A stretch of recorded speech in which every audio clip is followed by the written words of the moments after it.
So are we where I should? I think we're where we should be. I have just started our Facebook live streaming. So if anybody has friends who want to join that way, you can send out a quick text to them and let them know that's going live on the Center of the American West Facebook page.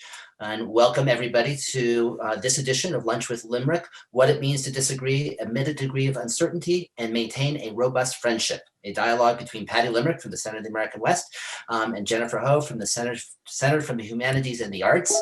Welcome everybody. I just want to give you a quick notice that on December 18th, we will do our last Lunch with Limerick of the 2020 year.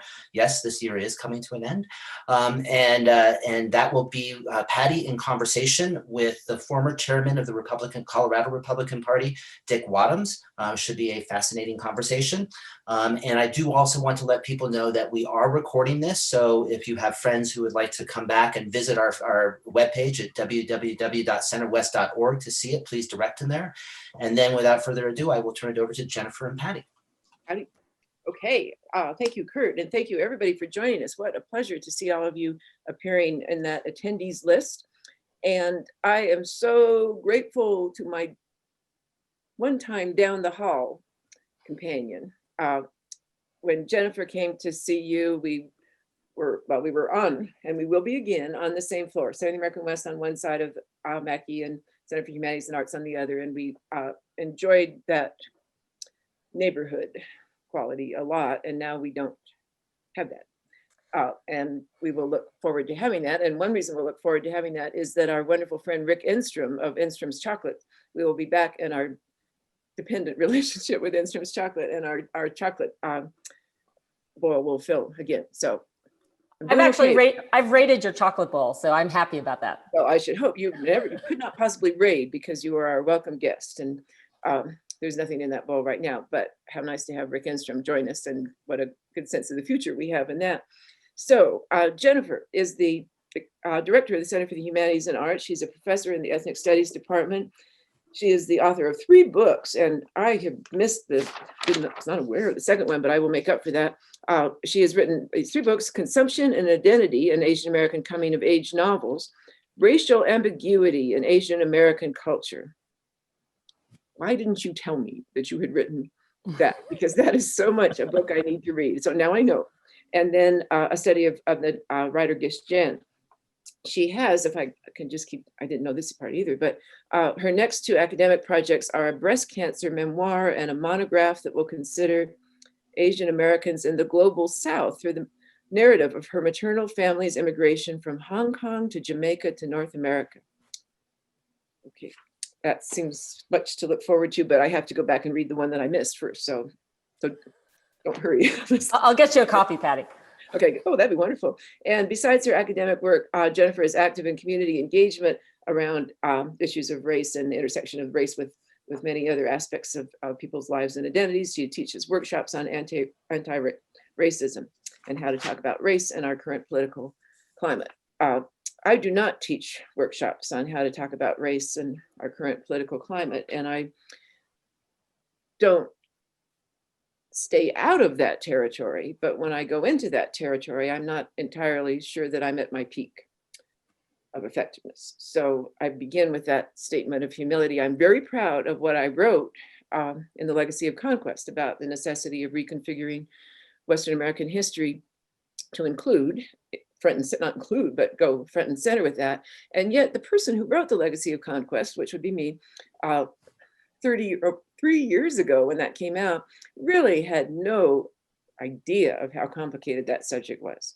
So my name appears on that book, and I think, oh, I have to be associated with that ill-informed person from 33 years ago who was me. So I'm really, really happy to have this opportunity to pursue this conversation and to get where we're going. So we have a bunch of really good questions. We will be paying attention to any incoming things in the Q&A, though we have just until 1 o'clock. So, and we have very cool questions, but I mean, really, if by popular demand we were invited back again for another talk, we wouldn't have to, we have really good questions. We'll just say that we won't get through most of them. And so audience, if you should express a desire to see us again, that could happen. So And if you don't, that too could happen. So we'll see which way it goes. So our opening thought, we begin with some storytelling. And we are going to begin with the question of when have we seen the most productive performances of people in disagreement, and perhaps been one of those people. And then we will shift to when we have seen it really not work, really not go. So I'm going to start with the thing I'm so proud of, because I did play a key role in this, in saving what was just an awful situation. I had disagreed with another university person, and we had not gone well at all. And we had been in a situation where we could not go further, but it was clear that we were very much in opposition over, I think I'm sparing us the part about what we disagreed about. So I proposed that we meet for lunch. So this man and I met for lunch, and we went right back into the fevered disagreement. And whatever I had planned for this lunch was not, it was off, it was very bad. We were worse off than we were when we had tried it before, even though this was my, let's get together and see if we can chat lunch. The waiter wouldn't come near our table because he was a smart person. He was a smart person. He just thought, no, they may tip, they may not, I mean, but forget it. So it was really bad. And we couldn't rescue it. We just, so finally I had a piece of paper, got it out of my backpack. I wrote down, I came here to make peace. And he's looking a little bit puzzled as I'm sitting there writing a note. I hand him the note. I said, I came here to make peace. And he stopped. And I said, I don't know that, I think I met your wife once, but I don't know that I ever asked what she did. And he said, she's a speech therapist. And of course we have the gifted Alphonse Keasley on here. So I do love that field. So I said, I love that field. I think they do. So we got out of the swamp or the bog, and we actually ended up, finally, we talked about other things. The waiter came over, took our order, was not frightened. That was really good. And then we actually said, you know, if we go back to where we were 3 or 4 weeks ago, I think where we got our wires crossed was here. So that, I mean, I feel like sometimes I should just carry pre-printed slips of paper that say, I came here to make peace. Although it's probably better to write it spontaneously at the time. So that is my best story of something that was really going off a cliff and turned around. I love that. I mean, I love that it was as simple as you know, really extending an olive branch, right? A printed olive branch to someone and letting them know like that it doesn't have to be this kind of, you know, pugilistic, you know, standing your ground all the time. So I've been thinking about this question, and I'm going to share a story, and I've written about it for Oxford American. And if you go to my faculty profile page in the Ethnic Studies department, you can actually see a link to this online article called Claiming Dixie with a question mark. And it's the issue of productivity that I'm not sure. So in other words, if we're defining productivity, and Patty, I'd love to know your thoughts on this, right? If we're defining productivity as coming to consensus or coming to agreement, then this story is not an example of productivity. But if we're talking about productivity in disagreement as a way to always hold each other's humanity, I think the story actually does that in that second definition. So for those of you unfamiliar with UNC Chapel Hill, it's where I taught for 16 years, and it's where I met my now husband. It's where I have friends who function as family. It was a difficult thing to leave UNC, but UNC has, you know, it's in the US South and has a particular history around the Confederacy.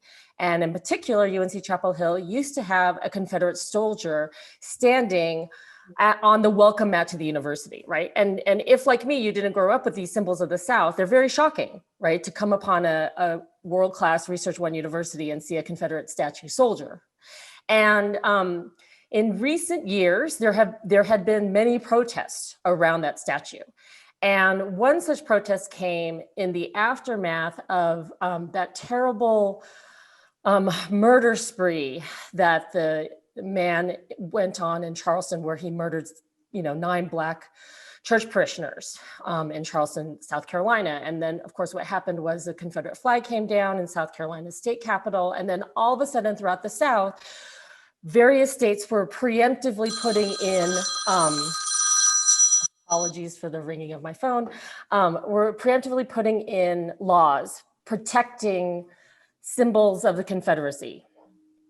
So there were these pro-Confederate demonstrators that came to campus, and they want to protect the statue, right, from the hordes of liberals who were going to tear it down, which actually did happen 2 years later. So, you know, I guess they were right.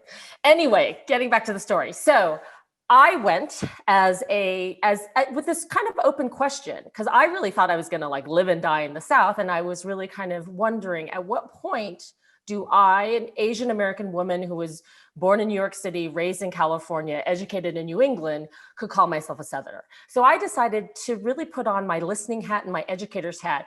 And I went to the side that was demonstrating in favor of the Confederacy, because the police had come and they had separated out the protesters. So there's the pro-Confederate side, which was outnumbered by the anti-Confederate side, I would say 4-1, right? So I went over to the Confederacy side.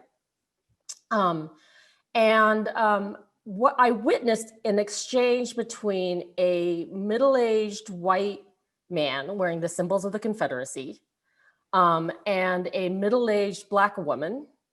And initially, because I kind of came upon their conversation by happenstance, it seemed like they were having a reunion of sorts, like they were kind of trading stories, because like it turns out her cousin went to the same high school that he went to. And so they knew these people in common. They had been to various gatherings, right? Events. They were like exchanging stories, like they were long lost friends. And so I was a little bit puzzled, right? And then she explained why she was there. She was a graduate of UNC Chapel Hill. She had been terrified by symbols of the Confederacy for most of her life. And she made herself come to this demonstration to face her fear and to stand up as a Black woman, right? A Southern Black woman, to say, these are symbols of hate. These are symbols that have terrorized me and the Black community in the US South for ages.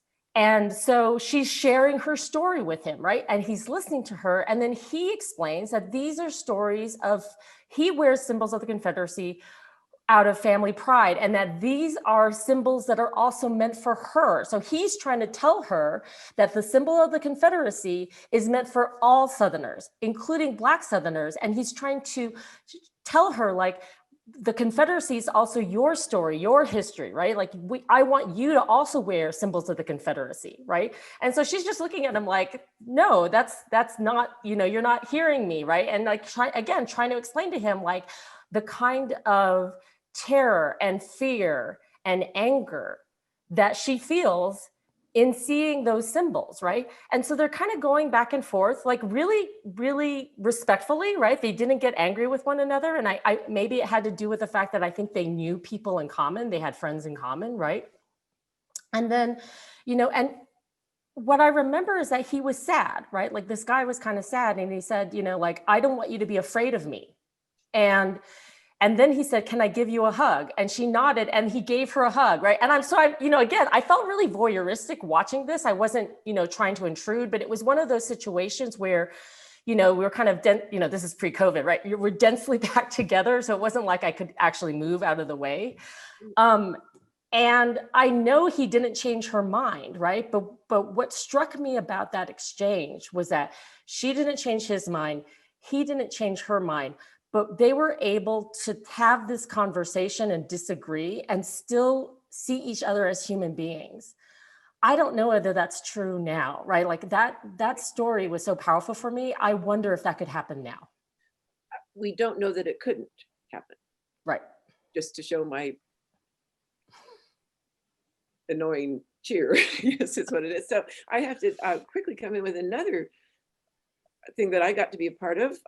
That's not, well, it's nowhere near as intense as yours, but I was graduating from Santa Cruz in 1972, and I was making phone calls for George McGovern, and I took a little lunch break, and I had my bicycle, and I was riding through town, and I saw that there was a student and all kinds of activist protests going on, and there were probably, I don't know what, 150 protesters, all of them completely unarmed, just nothing, no body armor or anything like it. So they were facing people from the sheriff's department, I guess the Santa Cruz police, and those people were all in the same uniforms for that day, the SWAT team uniforms, and they were moving forward. And every time they moved forward, they threw the batons of forward. And so I was at a distance from that. I was making phone calls from McGovern. I was working in the system. I saw that. I saw that the crowd was probably just about to burst and run because they were being, well, the people in the front were going to be hit with another 2 or 3 steps. And so all I wanted to do was turn my bicycle around, which I was straddling, and leave. And I got all tangled up in the bicycle. I was so panicked. I was really, really panicked. And it was so scary. And seeing these people with the batons moving forward with each thing, it was so frightening, and these unarmed hippies. And so I got out of there. The next day, I lived across the street from the beach in Santa Cruz, and I had a friend who came, and all the parking places were taken because people were at the beach, and my friend blocked my driveway with her car. I looked out, I saw that there was a motorcycle cop giving her car a ticket. So I went out and I said, "Oh, she's actually visiting me. Is there any chance you could possibly?" And he said, "Well, I can change it. I can downgrade it from what I was writing it for, and it'll only be $5." So he did that. So we start chatting, and we realized that he was one of the people. I realized that he was one of the people in those uniforms, helmet, Darth Vader, maybe it was with the baton. And he and I are having a very nice conversation, and he is lowering the penalty for my friend's car.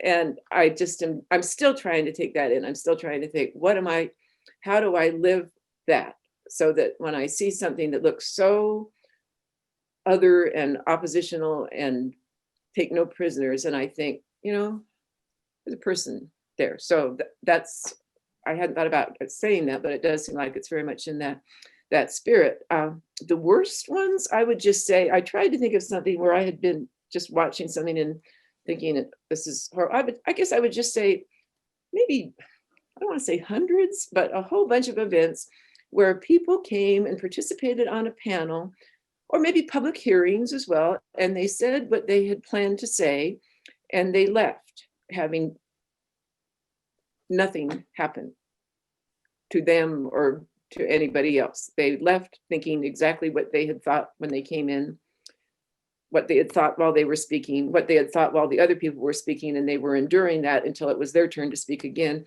and everybody just left. And that could have been something that looked congenial. It could, and often I guess it did, that we were all here and nothing happened. And the profound, how wonderful that it wasn't a shouting match. I guess I could say that, but it was so boring and so pointless that we should all just have stayed home. And so those are the things, those are the ones that I have several hundred of those stories, which I will not tell, but yeah.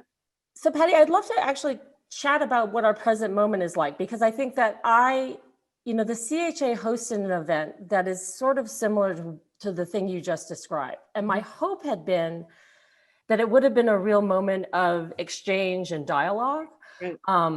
And that we could maybe agree to disagree.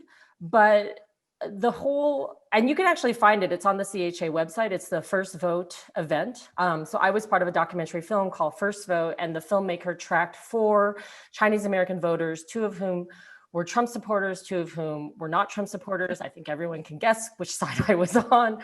So we invited, it was the first time that all 4 of the subjects of the film would have been on a panel. So we were all there together, but it was not an exchange of ideas. It wasn't civil disagreement. It was talking points, Yes. And, and I'm part of that problem, right? But I will say, I think I'm part of that problem. And I know this is going to come across as partisan. There's no other way to do it, but it was hard for me to try and enter into a conversation when already before the event began, like I reached out to all of the participants to make sure that we would follow this document that my staff created called, best practices for civil disagreement, because we wanted to have a productive conversation. And we thought, this could be a model for what we weren't seeing in the presidential elections. And when I got on the phone to talk to Lance, one of the film's subjects, who is a Trump supporter, the first 10 minutes were him yelling at me and me yelling back at him, because I had triggered him by asking him about the best practices for civil disagreement. And he accused me of being a snowflake who needed to have a document of best practices, and that accused me of saying that the word civil was a charge against conservatives, and that already I was making it a hostile environment for him to enter into this conversation. And I mean, I got to tell you, Patty, I was like floored, right? Like I felt like I was having a conversation with someone where we were speaking two different languages, even though we were both speaking in English. And I finally had to just say to him, like there was a third person on the call, the filmmaker, who finally intervened and explained what this conversation was about. And then he finally calmed down. But he was literally yelling at me for 10 minutes on the phone. And I was so confused. And I just kept trying to say to him, I'm calling you as the director of the center that invited you to this event. I just want to make sure that we are not talking over one another and that we are trying to listen to one another. And even as these words are coming out of my mouth, he's talking over me. And he's, and the one thing he told me was that he would, that he thought it would be unfair if we called Donald Trump racist, that he thought that that was going beyond the pale if we did that. So he wanted to also impose all of these things. And so, I'd love to hear your thoughts on this. One of the things I feels different in this political moment is that I'm a critical race scholar. So I don't go around calling people racist, but Donald Trump is the president of the United States. He has a lot of power. Mm-hmm. The policies that he's enacted are racist policies. And I don't say that to malign him. I say that out of a sense of accuracy in terms of thinking about the way that racism is institutionalized and the way that he as the president has institutionalized racism. So how do we have conversations where we can't agree on the basic principles, right? Like would we expect climate scientists to have conversations with climate deniers? Yes. In point of fact, we would. Sorry, but yes. Oh boy, okay. So what a great opportunity to think here. First, I'm going to say what I believe to be true, that Donald Trump does not confine his cruelty to people of different racial backgrounds. Donald Trump can be very cruel to a bunch of white people too. And if I don't want to quantify it, of all the things I want to do with my time, quantifying the number of times he has spoken with cruelty and dismissiveness about white people, I think it's a sizable toll there. Proportionately, it may be, well, the minority, so to speak, but it still seems like he does not discriminate on that count. When he is going to treat someone in a dismissive and pejorative way, good luck, being whatever your background is. So now I'm going to say that, yes, I'm going to agree that this moment is intense. And then I'm going to say that I have had any number of episodes long before this moment that resemble your story, long before 2016. And then I'm going to say, I'm spending so much time saying what I'm going to say that'll take me more. Okay, so then I'm going to tell how I handled a couple of these situations. And I am going to be totally at peace if you say that was too much self-abnegation on my part to try to resolve this problem. Okay, so that is true. And I don't spend enough time thinking about this, that I had experiences long before 2016 that seemed very 2016 to 2020. I went to Texas. That could have been where I'm not going to make that joke. I'm not going to make any jokes about the fact that I went to Texas. There's a writer named Elmer Kelton who's passed away now, but he was very popular. People from Texas really admired Elmer Kelton for reasons I don't to this moment understand. This was probably in the mid-1990s. Elmer Kelton's speech was devoted to an attack on me and my version of Western American history, which I should have found riveting, I guess, but I actually thought, this is weird, this is boring. Some people in the audience were quite disturbed that he had done that. And one of them, a friend of mine from an art museum there, raised his hand and he said, Mr. Kelton, I don't think you have read a word Patty Limerick has written.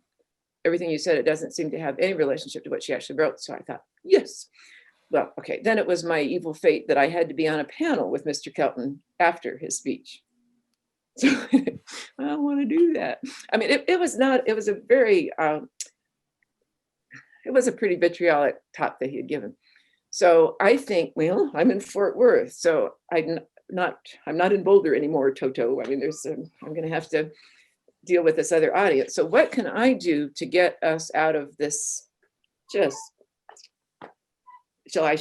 I respond in kind? What shall I do? So looking at my audience, remembering that I was in Fort Worth and so on, I thought, I think I have it now. So I said that, not right away, but within a few minutes, I was able to say I had been puzzled by Mr. Kelton's remarks about me. And I did kind of concur with the fellow who had asked whether Mr. Kelton had actually read anything I'd written. But this was a very uncomfortable statement for me to make, because I knew for a fact I had never read a syllable of anything Mr. Kelton had written. So if he was underprepared to speak on about me, I was in worse shape. But I would remedy that. I would read the book.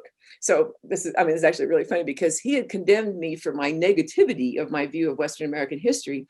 Then when I tried to honor my commitment, and I did, but his books are so disheartening. It's The Year It Never Rained, this novel about people struggling to farm and not a drop of rain. The story about the cowboys strike and working cowboys just so at the mercy of distant landowners and ranchers. So I actually found Mr. Kelton's books almost more than I could read, because I was too wimpy, and he was so certain that I was the one presenting the negative view of the West. But that moment, so maybe that was too much, maybe kind of classic female cultural role. I'm going to be a peacemaker. But I also feel that I took the ground out from under him with that I acknowledged that he was not ready to have an informed conversation with me, by acknowledging that I was in similar shape. I have since then returned to Texas and talked about reading No More Kelton, and that's gone very well. Actually, I was in Canyon, Texas doing that, and went really well. Then just one more very similar thing. The Center of the American West had a very successful publication called the Atlas of the New Wests, and it came out in the 90s and 1997. And there was a passage in there that I did not write. It was a very co-authored piece mocking the Animus La Plata Dam project.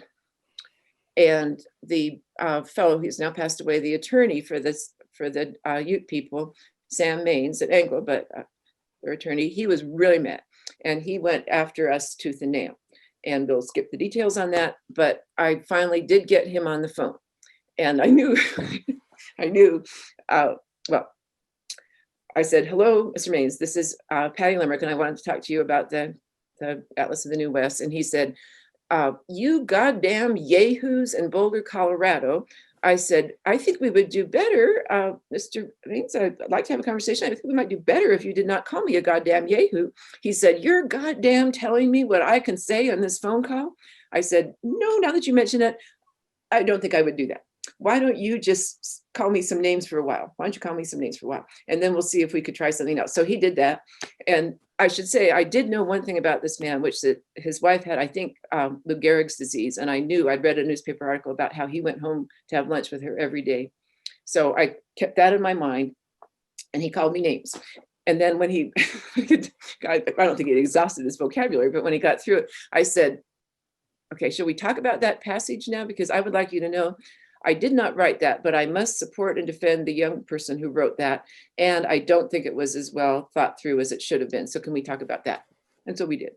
And so those are two moments where it seemed very 2016 to 2020 and beyond, for all we know. But by just, I guess, just thinking manipulatively of what can I do? I know what I could do that would be satisfying to me in the moment, but could I win this? Yeah, I mean, I hear you, Patty. I guess, so the conversation you just related, that happened over the phone, right? That happened in private? That happened in private. Yes. Okay. Good point. Very good point. So I guess what so I think, I don't know how you feel about this, but I feel an increasing sense of responsibility to model. Yes. And Yeah. so I guess I would feel like if I had that conversation with someone, like if a man was yelling at me and treating me the way that this person did over the phone, and there was anyone else in earshot, I feel like I would have to not just sort of defend myself, but also to really be a woman, and in my case, a woman of color, who's not letting a man demean me in public, if that makes sense, Like, and I don't know whether that's also maybe a difference in like let's talk about social media, right? Like, I mean, I don't know if that is also something I feel because of social media, because I know the ways in which how I show up, the things that I'm saying, right? The fact that this is being recorded and watched, like that, the modest part of me, right? The daughter of immigrant parent part of me thinks, oh, nothing I say makes a difference, right? Like I'm just, the kind of female habituated part of me. But the part of me that really is embracing a public intellectual role really understands how I show up to disagree with people, or to counter someone. There are people watching, there are people listening, Yes, and I guess my thought, and curiously, I did just have a conversation yesterday on the phone with a young person about this notion of manipulation, and a person who had felt quite timid about various things thought, well, this could work. Could use that. I don't know if we should go. It seems like we might want to notice that we have a critic. How could that have happened? We have a person who is not our fan here, Jennifer. This is quite a shock. So in the Q&A, we have from an anonymous attendee, Ms. Ho and Ms. Limerick, wow, are both of you biased? How can you, in any sense of honesty, host this session? Neither of you is open-minded. You are giving the audience, mostly in your same echo chamber, the audience being mostly in our echo chamber, some additional codes to maintain your moral superiority. Glad you at least you admitted you are manipulative and always feel you need to win. Well, I am manipulative. I don't always feel I need to win. In fact, I guess I would just say that I have written in other places, and probably should say here, that I now redefine winning an argument as in leaving with an idea that I did not have when the argument started. I consider that to be winning an argument. So I do like to win an argument. That does mean, though, did I learn something? I think this is a person who is not planning to be in a conversation with us in a getting to know your story about the people at the Confederate monument, reenact that. But this is a person, anonymous, who I would love to know what the source of that anger is. I would love to know, maybe I wouldn't love to, but I would want to know what set that off. I'm just going to tell a really ridiculous story about how at Harvard once I defended a young person who was taking his oral exams against 3 or 4 senior professors who thought he should fail. And I stood up to that. I was an assistant professor, but I stood up and I was very frustrated. I prevailed, but it was a really hard 2 hours. I went downstairs where an undergraduate was waiting to meet me. I'd had a really hard 2 hours. And I said hello to the student who was waiting to meet me. I said, I'm sorry, I'm a little bit late. I had kind of a complicated afternoon. I unlocked the door, and as hard as I could, I pushed that door so that it slammed up against the doorstop. The student who was waiting for me, seeing that I was clearly in a state of rage, said to me, perhaps we could reschedule. And I said, I have had a hard time and I'm very angry. And I think if you would just wait 10 minutes, I will master that and we will talk. So when I see the statement that we have there, I think, boy, something set this person off, him or her. And I think back to that poor student who I went to go meet with, who wondered what in heaven's name he had done to have me just slam that door open as hard as I could. Well, it wasn't him, which after 10 minutes was able to bring him in and tell him that there just had been a hard afternoon there. So I'm sure that this person is just going to be more crabby here, but boy, is that person mad. And why is that person so mad? So let me ask you this, Patty, because so first of all, anonymous attendee, thank you. I think it's great. Like, I think that you putting that question and hopefully other people can see the Q&A. Can people see the Q&A? I don't know, but I read every word of it and I did not censor it. Anonymous. Yeah. Everything was just as you said it. And you didn't pick on the spelling, which I think is really respectful, Patty.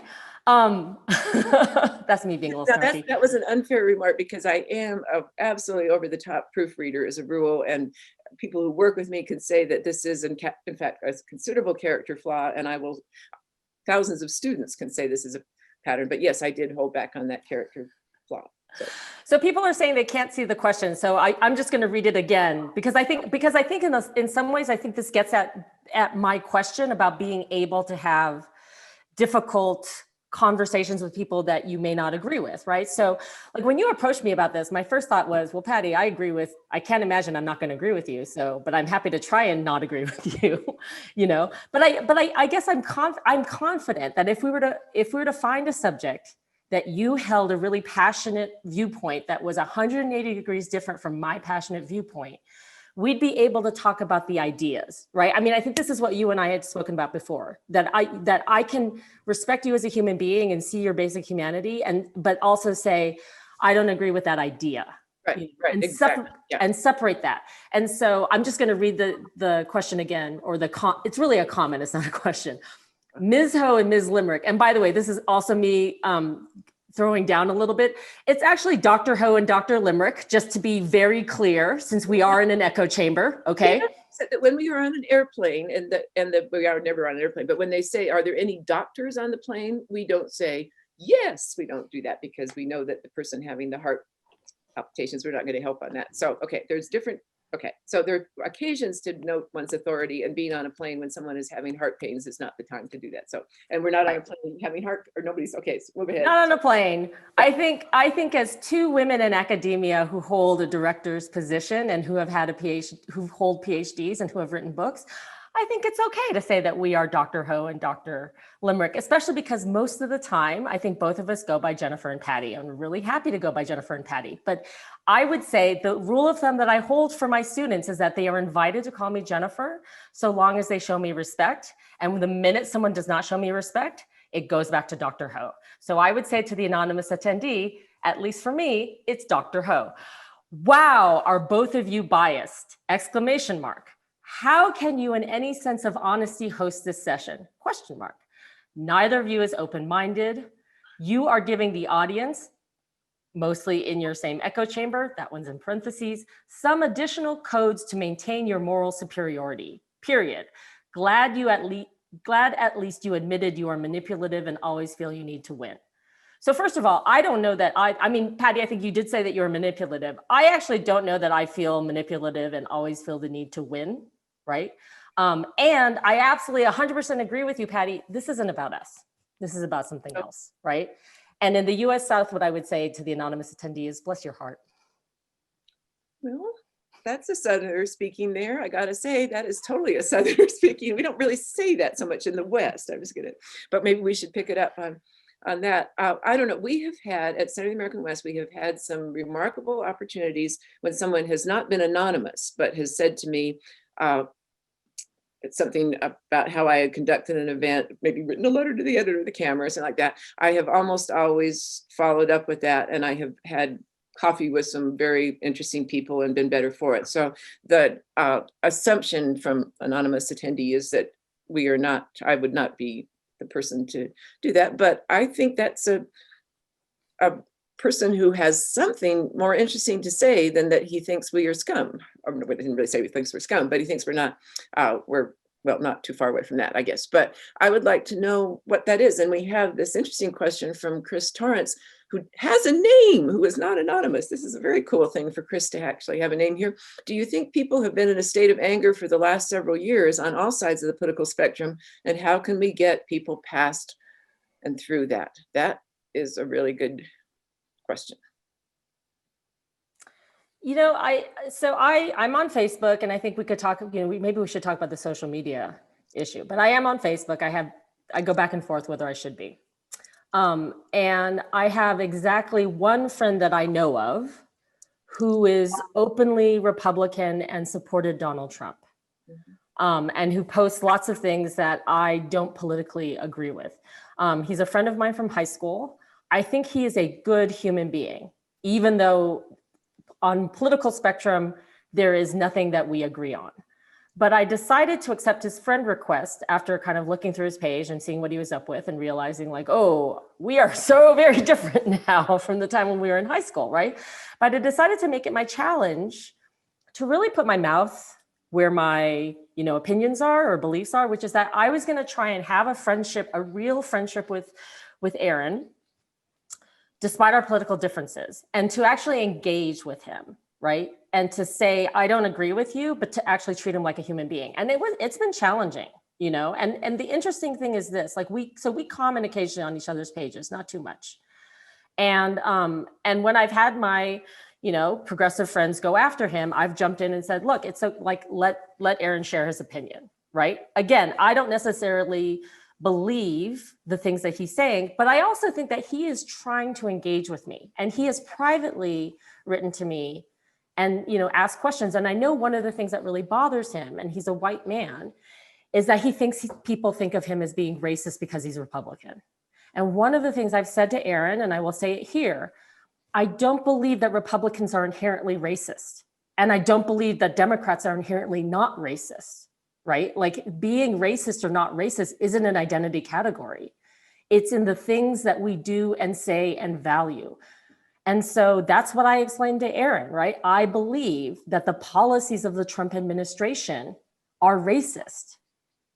And I actually think Donald Trump is racist. That's another long story.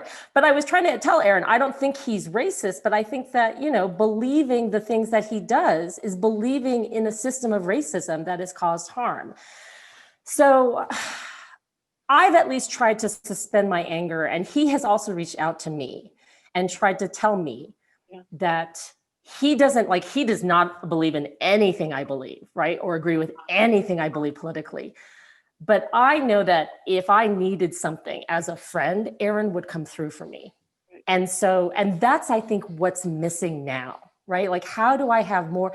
But I'll say this, Patty, the only reason Aaron and I are able to do this is because we were friends in high school, and we're relying on that memory of our friendship to try and carry us forward.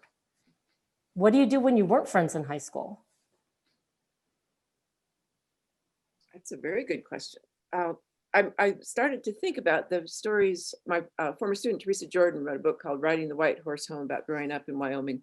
And she has stories about ranchers, neighboring ranches, who hated each other, just hated each other. And not because of any some anguish about a borderline or a cow that got stuck in someone else's barbed wire, that kind of stuff.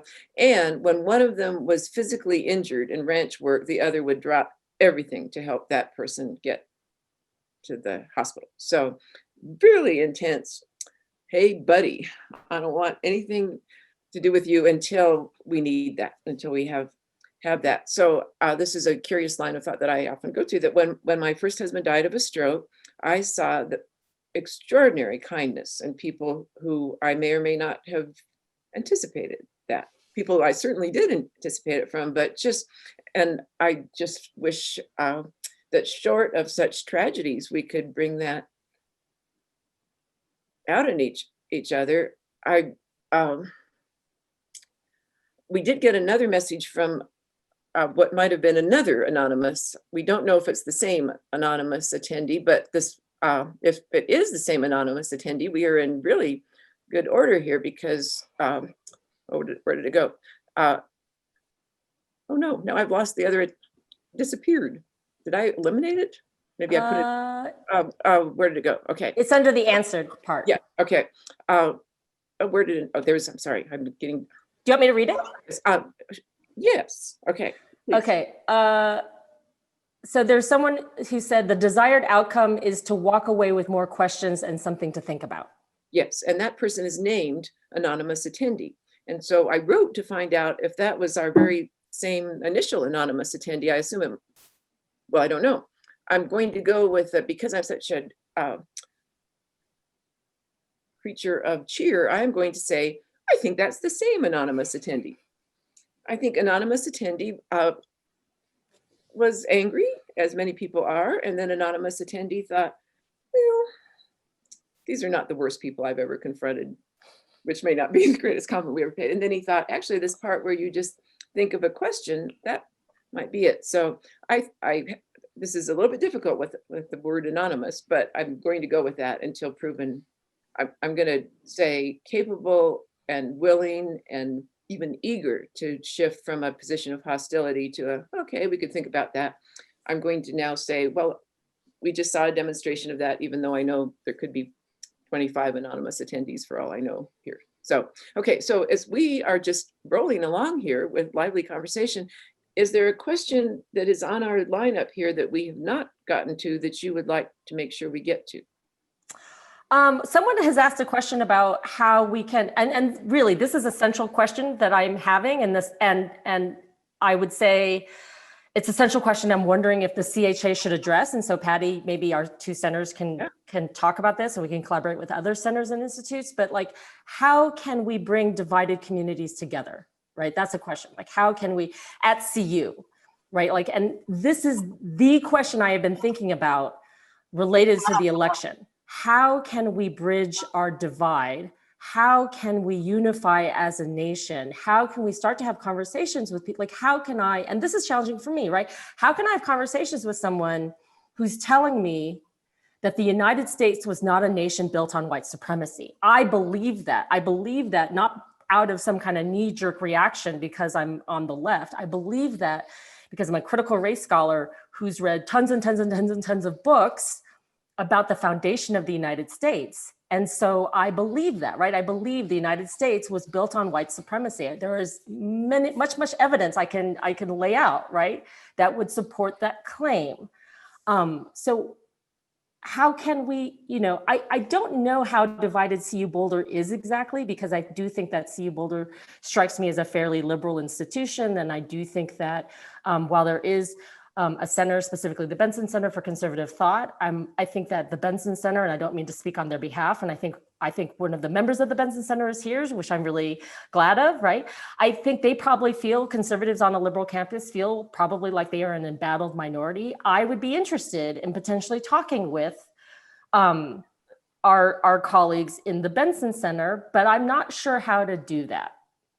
Righty. I think I will say that I, on another track, might go into a lamentation about my sorrow at discovering that what I thought was the academic world where we got to be eccentric and maverick, and not so much. That the phrase often used in departmental hirings of this person would be a good fit to us. So the conformity and orthodoxy streak of academic behavior. And I've gotten a little bit more involved recently in disability rights. And that's certainly a place where you can think, boy, the conformity of expectation of who is one of us is pretty intense on that. So I do believe that there is a liberal orthodoxy, and I do believe that I have run afoul of it a time or two. Bringing Ronald Reagan Secretary of the Interior James Watt was not an occasion of universal outpouring of admiration for me. So I've been there and done that a few times. The conversation I'll have on December 18th with Dick Wadhams, the former chair of the Republican Party, the state Republican Party. So I have encountered that. I had an occasion where a person who actually, I guess, had sort of jurisdiction over me referred to a talk I'd given and said that Limerick Center must need money because she's cozying up to the GOP. That was actually shared on a, so I do believe I have data points that say not so good. And I mean, I don't know that anyone thought that maybe they thought I had become a right-wing Republican, but I was certainly hosting people who might have been in that category and would do that again at the drop of a hat. So I think that's not out of whole cloth to say we are not given, sorry, I'm going to skip the I think. That is not out of whole cloth, and I'm just going to assert that. As to what to do about it, the shift to lamentation and a sense of persecution on the part of an individual who feels silenced, that's not so helpful. That's not exactly right. But the shortage of moderators, the shortage of places of people where you can go, where you know that there will be someone, I mean, that is what is so delightful about our event, was that the need of a moderator was not in the picture. But in other situations, it is. So I think we would be very well advised to follow up on this, on how to have that conversation. And as you have said wonderfully, to separate the discussion of the ideas from the intense sense of we're antagonists. And yet you have also given us excellent stories about people getting over the inability to deal with ideas because they recognized each other as human beings and had a personal alliance. So does this make sense? I'm sort of thinking, wait, just a moment. You're the one who's really done such a great job of saying, if you can have a sense of personal connection, then you can take on the ideas. Yeah, let's go there, Patty. I want to go there to the place that we've danced around a little bit. So I know that you and I had a conversation in another meeting at the beginning of the year related to John Eastman and some of the and specifically around the opinion piece that John Eastman wrote for Newsweek. And I really felt strongly on a personal level that Newsweek piece was both bad scholarship, in my opinion, in terms of relying on a really narrow interpretation of what most all legal scholars considered settled law, right? And I would say the number of scholars that consider that settled law are probably the same as the number of scientists who agree that, that global climate change is real, right? Which is to say there is a small percentage worldwide of scientists who don't believe that global climate change is caused by human interaction, right? But they're a tiny minority compared to the great number of climate scientists who all agree, right? Global climate change is being caused by human interaction and interference with the earth. Okay. And again, most everyone believes that, it is settled law that you are immigrate here, you become a naturalized citizen, your children who are born here are also thus citizens, right? Wong Kong Ark versus the United States. I'm probably getting the name not necessarily right. Okay, so I felt that personally, right? And I wasn't able to untangle my personal issues from that, in part because, like Kamala Harris, I have an immigrant parent from Jamaica. My mother is an immigrant from Jamaica, right? And my father is a refugee from China. And so when I'm reading about someone saying that Kamala Harris may not be a US citizen, despite the fact that she's born here just because she has immigrant parents, that's me, right? That is my situation. And so I'm feeling like that is getting at the basis of my humanity and my rights as a citizen, which as an Asian American woman, I'm constantly faced with, right? Growing up, I was constantly faced with this question, what are you, who are you? Having people question my Americanness. And so, when you very kindly suggested that, there could be a forum in which I would be on a panel, Eastman would be on a panel, like, I think I nearly bit your head off. And I was just like, no, there's no way in hell I'm going to do that, because I don't want to have to argue my basic right to US citizenship with someone who I think is grandstanding, because I don't trust John Eastman. Unlike my friend Aaron, I don't have a relationship with him. I can't trust that he's just going to use this as a means to amplify his message and his agenda. And moreover, as a woman of color, academic and public intellectual, anytime I make public statements, like, there is a chance, because this is being recorded, and because we already know that there's been an anonymous attendee who's taken us both to task, that this could end up on right-wing media sites. And I will have to put an autoresponder on my email, and I'm going to have to check for death threats or for people who want me to be raped. That's what it means to be a woman of color who speaks out nowadays. And so that's why I want civil disagreement, but I don't want to set myself up for harm. Well, okay. The climate is very bad. It's really bad. And I still have a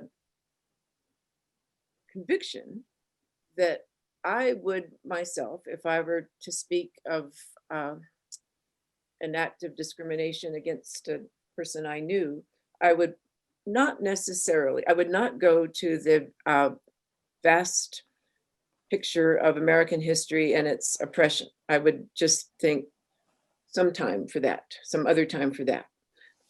I would go to what I have in front of me, especially if I did not have to be in front of a giant audience. I would just do what I was trying to do with apparently we have, I don't know what, 4 or 5 anonymous attendees, so we cannot track this person at all. So anyway, I would try to think, how do we get a purchase on this? And I will say, I get it that with the rarest of exceptions, I have had a really good run of not being instantly seen to be a troubling other. I think, quite apart from ethnicity, I think my eccentricity has given me some opportunities to be seen as another, which I consider, I guess, to be a bearable price to pay for being a weird person, odd person. So I yearn to find a way. I don't yet see, and I will be the first to celebrate when we see John Eastman do what we have here, admit a degree of uncertainty. That's on our title here. So when John Eastman is, who I've never met, I've been on a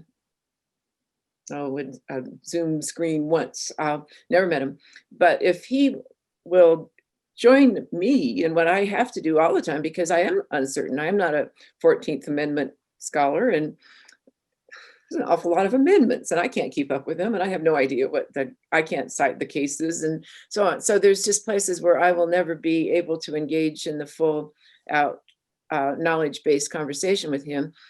And if he or anyone in his category of making really sharp statements of assertion, if they would do a moment of uncertainty, that I would instantly be positioned to be that person's, I'm not going to say champion, but the person who says we will include him in every conversation.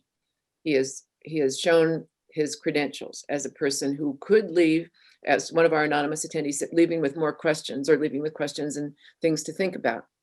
As soon as that is on public record, and there's every reason, I don't know him, there's every reason to think that he's ready to demonstrate that. At that point, then he's transformed into someone with whom we can have a discussion, and we can say, we can have the kind of I came here to make peace moment and find out things about him that we wouldn't have known otherwise. Does he have, he's of an age where he would have some of the same rock groups that I liked as a young person. I think some of his would be my favorite rock groups too. Could we find that out? I mean, that seems like a very stupid thing to say. Everyone in the audience is thinking, what are we bothering? We're all going to become anonymous attendees and condemn Limerick for her trivialization of the whole conversation as well. She might, yeah. But so, and we have so many wonderful questions from attendees that it's a little bit of anguish here. We will keep these and we'll try to think of something we can do with them, but they're very good. And now we are down to 3 or 4 more minutes. So I'm going to make my quick case for humor. I'm going to say the question that was on our topic list: has humor outlived its uselessness? Well, it says specifically in the academic world, but of course I don't want to confine it to that. I do not think it has outlived its usefulness, but I think it is in isolation. It is in quarantine. It is in something that is not permitting humor to be all it could be. And maybe that would be the activity I would want our initial anonymous attendee and me to do, is a limerick writing competition, or any form of doggerel verse, or our favorite jokes about the other. Or that seems like a terrible thing to do, because now we're going to have ethnic jokes. We can do Newfoundland jokes. The Newfie jokes are very popular, and we don't really know that many people from Newfoundland. So that's not helping. I'm digging myself further and further. Let me get you out of that, Patty. I think food, right? Like I'm a huge, right? My first academic book was about food, and it was partly about food because I really wanted to think about what are the connections to Jamaican culture, you know? And largely that came through the food that I ate growing up. As well as the music that I listened to. I think cultural markers are really powerful. I think we tend to downplay them, but they are a means to come together, you know? It doesn't substitute for real dialogue, and it doesn't substitute for harm, you know, potentially someone doing harm. I mean, I'd love another session where my last thought is, I'd love another session where how can we bring people together? I think you have to want to come to the table. So first of all, how do we identify people at CU Boulder who are on different sides politically, let's say, as one example, that we can bring to the table and have real dialogue? I have some thoughts that I'll share with Patty later, but I'd be happy to have people weigh in on that. You can email the Center for Humanities and the Arts, cu-cha@colorado.edu. We would love to hear your thoughts, because I'm thinking maybe we're going to devote the spring to this question. That would be great. And Center of the American West is your comrade on that. And I'm afraid now that what is going to happen to me is that the people from Newfoundland are going to be rightly enraged with me for having suggested that we tell Newfie jokes. So I'm not going to implicate you in that. I'm just going to be off on my own, making my peace with the people from Newfoundland, which I know a few people. So I'll work on that. That's my assignment, is to repair that. But I would love to return to this. How do we do this? And it would be much better if we could have a potluck dinner, but you really cannot do very well on Zoom, but we will, as you know, my dream is to keep scheduling activities that I will take part in when we are out of the distancing thing. So the potluck dinner with people who we would have thought we'd never choose to spend an evening with, we'll do that.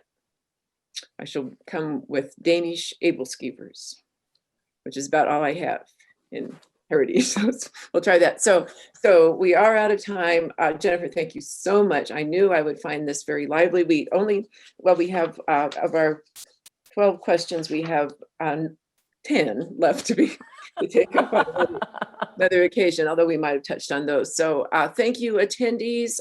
Don't be strangers, attendees. Stay in this with us. And if anonymous attendees of any sort want to write me, patricia.limerick@centerwest.org, I'll be good with that. So, okay. So I loved this. Thank you, Patty. It seems like people in the Q&A would like us to do this again. So I'm open to it anytime you want to invite me back. Too many excellent, our attendees are too excellent. And now I've fallen so far behind, but that's really good. If they would like more, they shall have more. So Jennifer, thank you so To be much. continued. Okay, thank you. Bye, everybody. Bye, everybody. Stay safe. We'll see you again. Bye.